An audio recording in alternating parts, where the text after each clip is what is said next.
I've always said to myself, I will not let the pressure get to me and make a mistake because I want to do it and stay in it and do it forever. Right. You know? Yeah. So I want to be sure. I mean, you can't really be too sure, but at least. But at least as sure as is reasonably possible. Exactly, as sure as reasonably possible. Yeah. You know? So I do respect that institution. Yeah. It's very, you know, I would say to people, look, yeah, the wedding, the events is nice, but it's the marriage that's important. Yeah. After the event is over, how would you feel about this person in the next 10 years? You know, that has always been very important because I watched my parents be in love, grow old together, you know, and they were friends. Obviously, I mean, there's no marriage that's easy. Perfect. They all had their shortcomings and all that, but they loved themselves till they died, you know? Yeah. And they were that close that even after my mother died, after my mother died, my dad never recovered from it. Right. They were so close. In fact, he fell ill and just deteriorated after. That's because of how close they were. And I admire that. That's what I want for myself. Yeah. In this time where there's divorces, there's, you know, all kinds of things, how does one stay married for 20, 21 years? I think first things first, you have to decide if you want to stay married. It's a decision. Right. So from day one, we decided that divorce was not an option. Really? From the very beginning, even before we got married. We're like, you know what? If we get married, divorce is not an option. Right. You see, there's almost nothing that someone would do that you can't forgive if you want to forgive. Oh, so early in the day. So early in the day. There really is almost nothing. If you want to, if you decide you don't want to forgive, then that's different. But if you want to forgive, there's almost nothing that someone would do to you. I mean, we all have to realize that, first of all, we're all sinners. So we decided very early on in the marriage, actually before, that divorce was not an option. So no matter what happens, we're in this forever. I sort of know that I fell in love with the way my husband loved me. Oh, stop. I fell in love with the way my husband loved me. That was it for me. His love was unconditional. I'm not kidding. Like, my husband made me realize this must be how God loves us. Hey. This must be how God loves us. Like, no matter what we do, no matter how bad we are, no matter how, you know, how far we fall off, he just loves us unconditionally. Something happened. So my wife, after she gave birth to Alex, on the Valentine's Day, developed a strange illness. Alex was 3 months. She became numb here. So she was battling for her life, but she was rooting for me to go back and finish my dream because she knew how passionate I was about this project. I said, no. She said that, baby, I'll be fine. That God, who has given me this baby, will keep me alive to take care of him. So Professor Naika, I remember her name, and I said, Obi, how are you? I said, fine. She said, okay. They brought the whole test on the table.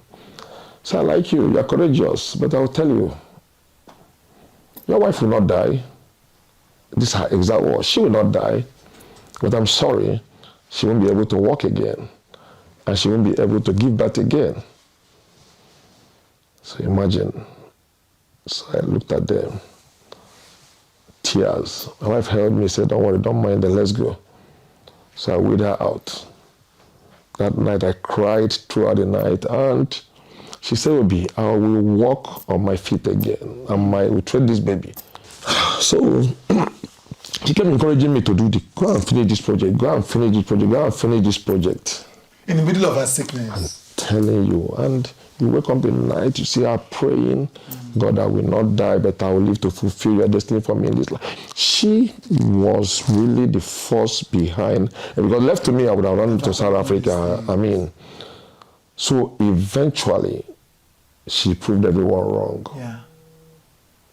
We had 3 more boys. Cubana came to be. My husband thinks I'm the most serious person in this world because they might tell you something's wrong with me and you see me, hey, that's me. I'm seeing it. That's me. I will never show you weakness. And I'm still like that, and I'm still gonna be like that. So when I tell Pam, she said, but I saw you on your page, I said, sit down there, you know. Your husband, two of you are partners, you know, business is your manager. You know, there's been all kinds of, you know, people now it's Toyin. So people with speculation, etc. He's the ice to your fire. He is the ice to my fire. You know. When my head is going gaga and I just see my husband's face and he tells me, I just follow him. I can't, you know, it's because I've been seeing two of you. It's impossible to be like, you're like, babe, can I talk about this? Should I do this, etc. What is the juju he's using? You know, there's no juju. There's a difference if someone is managing you, and someone is your husband. Right. You have to separate it. Right. They have to, because as my husband, he's the one that carried the losses. When I'm crying at night, when I'm crying to him, I can't sleep. Something's hurting me. He can't sleep. He can't walk. He's crying if I'm crying. And as a manager, he doesn't care about all those things. If you fuck up, he'll tell you you fucked up. You were angry. Next time, don't let your emotions. Next time, walk away. Next time. So if there's something that will cause me pain, before I do it, I'd rather ask my manager, do you think I should go here? Do you think I should speak my truth? Do you think I should keep quiet? Do you think I should let people keep saying these things? They need advice. So there's a difference in the two. Right.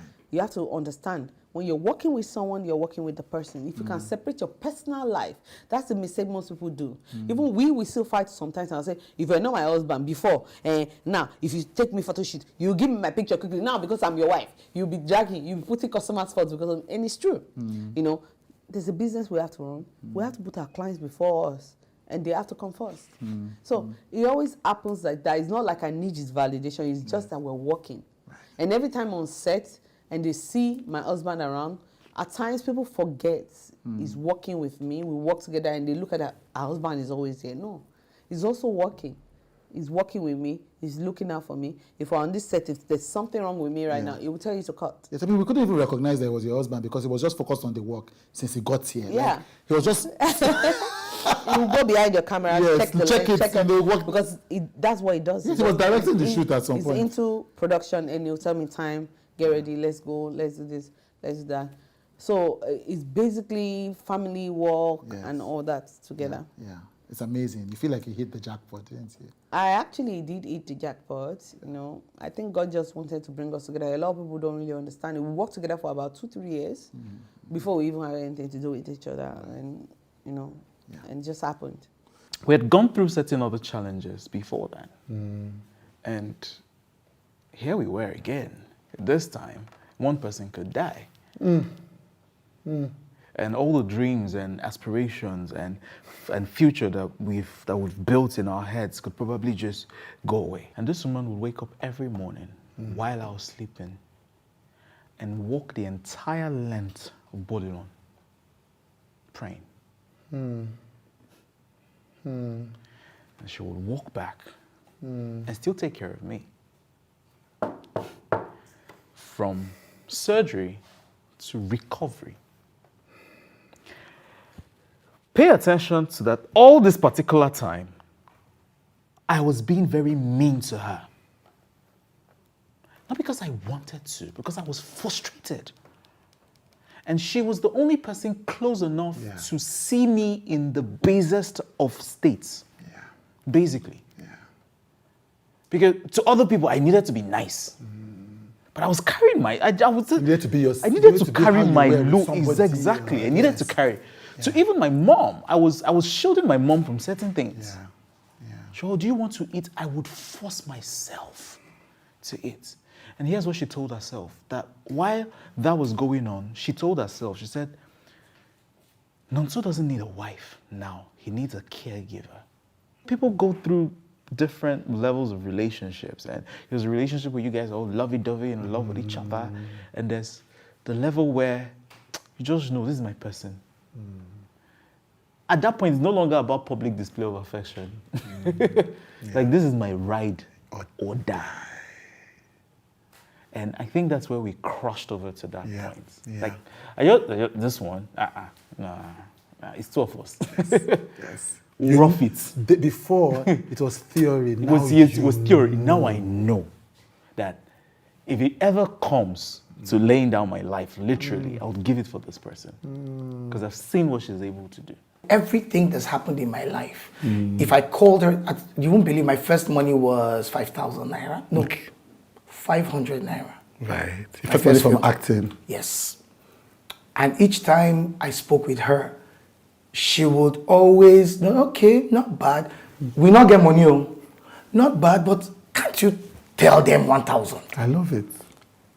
I would try the next time, it will work. So it's not just the monetary part, but the fact that all through the time that I've been busy at work, school, politics, she made sure the home front was okay. And she was quite understanding.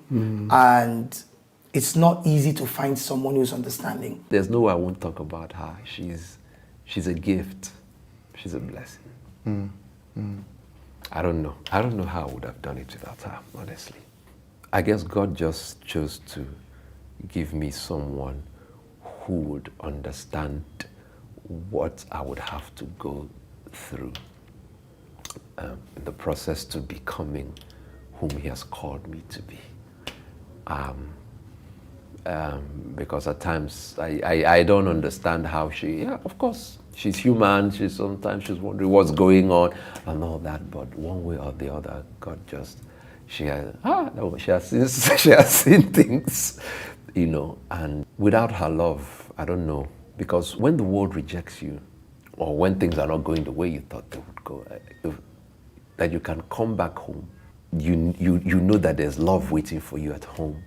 The children, that you have that place where you can come back to your safe space, and they are your number one fans. You are their hero, regardless of what any other person thinks or says. It's a blessing. I don't joke with it. It's one of my greatest blessings. My entire family, my maiden family, and my immediate family right now, my wife and my children, I'm so blessed to have them. Yeah. Was there any time, in all of, especially when things, you talked about being in survival mode, was there any time when you were afraid that you might lose your wife? No. I mean, she has never given me, the thought has never even crossed my mind. It was 11 years in October 22. Right, amazing. So she's giving me such assurance. Yeah. She's the one that, when I'm not even feeling up to it, she's the one that calls me. I'm like, don't worry. Maybe God has promised us this. We know what He has promised us. He will still do it. And we both have seen the faithfulness of God. God has taught me what it means when He says that man shall not live by bread alone. But by every word that proceeds out of the mouth. I've seen God show up for me in ways that I never could have imagined, possible. Who God calls, He sustains.